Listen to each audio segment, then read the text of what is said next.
back, the Defense Department has set a goal to implement its zero trust framework by fiscal year 2027.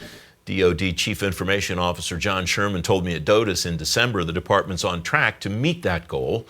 Randy Resnick is director of the Zero Trust Portfolio Management Office at DoD.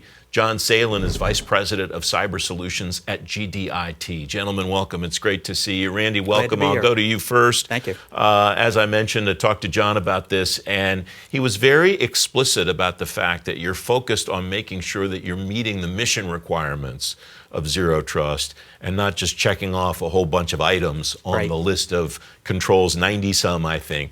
How are you going about doing that? How are you assessing success if checking the boxes is not the way that you want to do that? Well, when we first, thank you for the question. Thanks, it's good to be here.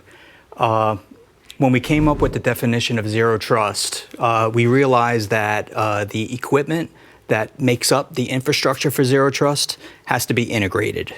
So once you start integrating equipment with the diversity of the vendors that are out there, you start getting to an understanding that there's no way that the government could continue to dictate the type of items we need, because they're not individual items anymore. It's not like I need to buy a firewall, I need to buy an endpoint thing, or I need to buy a gateway. It's not that anymore. So we started thinking, okay, we spent 30 years doing it the old way. It hasn't really worked. It hasn't kept up with the TTPs of the adversary.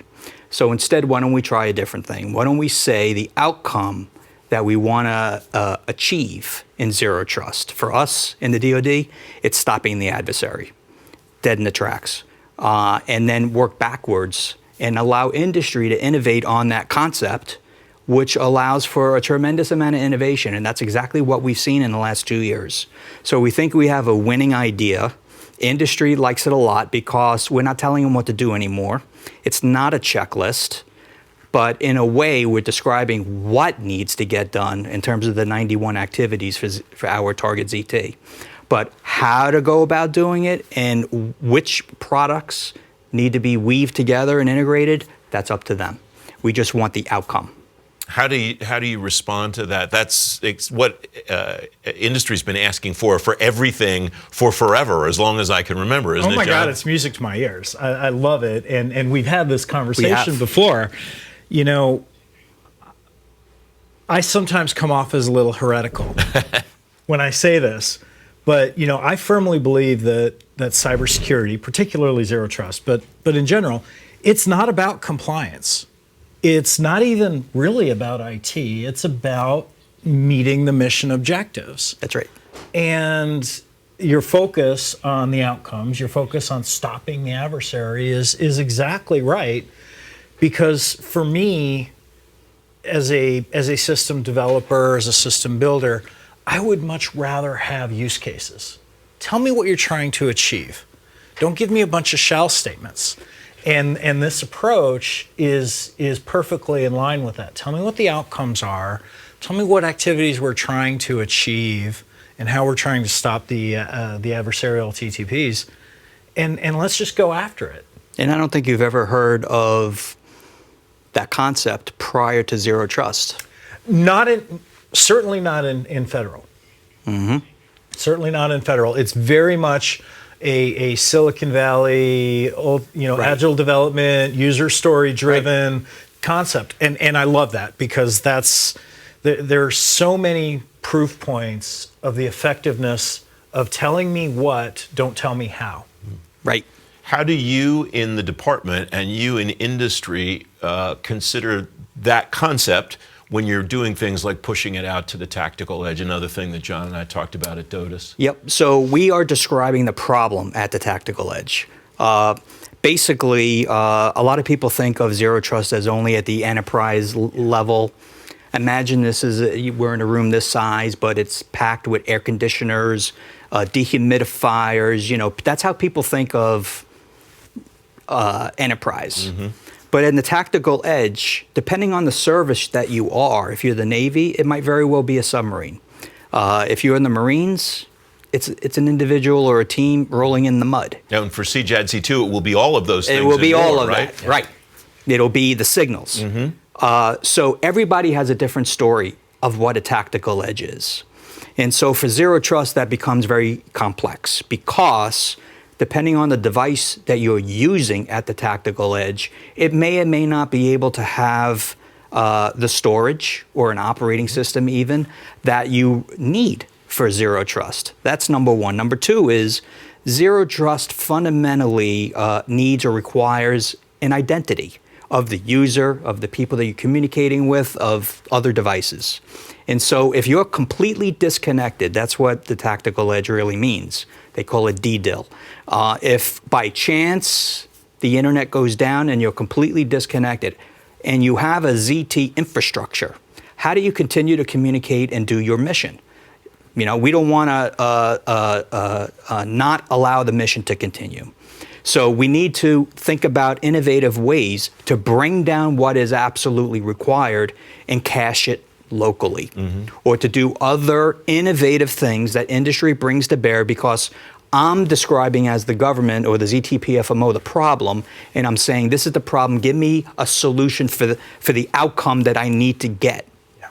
And so we're looking at all kinds of different solutions. You know, I don't want to name products and such, but they're existing, and a lot of companies are developing or building new product to fulfill this requirement.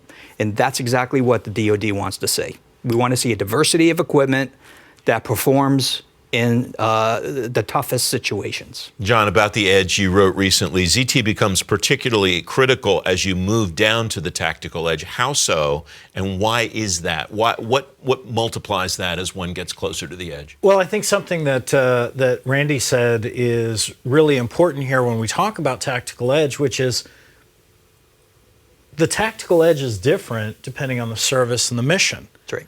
It could be at the individual human level.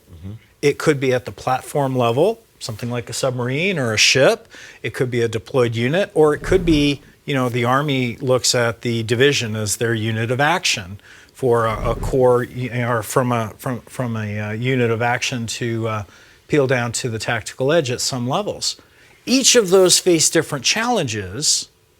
They all have different missions to some degree, and the piece parts that comprise that zero trust solution, like Randy was saying, at the individual level, you're not going to have the storage and computing capacity that you would at a platform level or a vehicle level, or certainly at the division level. So that's where it becomes important to understand that one size does not fit all, and you have to think about zero trust in terms of, I like to look at it in terms of capability bricks. I don't necessarily need the entire set to do everything at the enterprise and push that down to every tier of tactical. So understanding what the right set is for each tactical mission is important. And I think that's why it's so important to look at that. So in cybersecurity, what John just said is so important, and why what he said is so true. When you're in a tactical environment, you could think of the data that you're exchanging as limited in terms of its sensitivity. It's not up to me to decide how long that sensitivity is, but I could tell you it doesn't need to be stored or saved for 30 years. So that being said, you could lighten the load of zero trust, but still absolutely over-design what you require and still allow that communication to happen. Still protecting the data much longer than really the data classification needs to be saved. Sometimes it's minutes, sometimes it's hours or weeks, but whatever it is, that has to be decided with the data owner. But we need to build devices, zero trust devices, that at least protect at what it needs to do, which might mean less than 91 activities to achieve zero trust. Yeah. Because again, these devices are lighter, they're more nimble, they have to operate perhaps in a disconnected, so they need to still work, but not at the rigor of an enterprise level. And so we're trying to find that balance point. That's a great conversation we're having in the DoD, and people are starting to resonate with it. What's your sense of where that conversation's going, where different organizations or groups of people are on that in that conversation? So that conversation is maturing, and inside the DoD ZTPFMO, we've come to the conclusion just as we have, we call it the fan chart, this 91 and the 152. It's become infamous. But the question becomes, do we need a fan chart, an additional fan chart for DDIL? Or do we need an additional fan chart for OT devices? Yeah. Or do we need a fan chart perhaps for weapon systems? So we've had this conversation the portfolio office has with the joint staff and all kinds of other services in and out of the building. All three that I just mentioned are very, very important. However, when we first began the program, we focused on the IT because that was the elephant in the room. Mm-hmm. So I think we conquered the way to do zero trust in IT, and that's what everybody sees at the present day, and the strategy was written that way. But the other three fan charts, I think, need some development, and I've committed to having my team do that this rest of the fiscal year and beyond, and perhaps come out with a more official fan chart a year plus from now, not to mandate anything in the next few months because we're not there yet, but at least think through the technology, talk to subject matter experts in the field, vendors, very important, and to find out exactly where the right level is. And even the activity names might have to be changed because things in OT might not be anything close to the activities in IT. They may be some different things, so we have to customize it. Mm-hmm. So that's why I'm saying I think we need to customize because these are vectors of attack.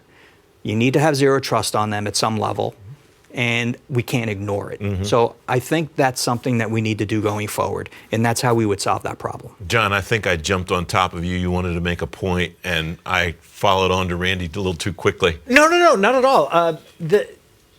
The differences between IT and OT make the zero trust concept, particularly at the tactical edge, a fascinating question because the way the OT sensors, devices, Internet of Things, we start bringing in drones, right. Remotely piloted vehicles, bring all of this in, they behave. And they behave differently from traditional IT systems. They don't all have the same capabilities. Some of these sensors, like a thermostat, which could be an entry point, mm-hmm. right? If I'm an adversary, I'm not going to go in hot and hard on the most hardened entry point. I'm going to try to come in and flank you from your least protected device. And that's what we see a lot of. And those OT devices, they don't have as much capabilities in some cases. Mm-hmm. So thinking about those nuances and how the OT side of the house works with the IT side of the house is where zero trust allows us to, I think, improve our overall security posture over a network-centric, kind of old-school security model of perimeter security, because it's those little entry points that often get lost in the shuffle. All right, so that collaboration, John, of IT and OT takes me to another point that you wrote about recently, and that is, you phrase it this way, the importance of getting ZT out of the lab and into the field. How do you perceive organizations in government, not to pick on Randy and his team at DoD, how are people doing that, though, at operationalizing these ideas, these technologies, these concepts? And that's why it's so important to get out of the lab and into the field. You can only do so much in the lab. I love labs. I love tinkering as much as any engineer, as much as any nerd. Like we said at the beginning, it's all driven by use cases. Mm-hmm. And we can only define the use cases that we can based on our imagination. We put this technology, we put these capabilities out in the hands of the operators, in this case the warfighters, and they're going to stun us with how they would employ this capability and how they would use it. And that's the real value of getting in the field. And we've had some really interesting successes with field exercises like Talisman Sabre and Yamasakura last year, where we were working with Indo-PACOM and Army First Corps. I mean, great feedback from the operators and from the warfighters on, yeah, it's nice that you did this in the lab. That's not really the way we would do this. And that's the value. Mm-hmm.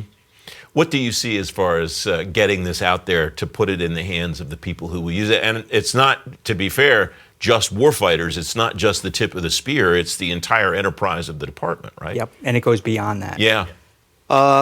So in order to do all of this, I think that we're talking about, we have to change the way, in my mind, we need to change the way industry works amongst themselves.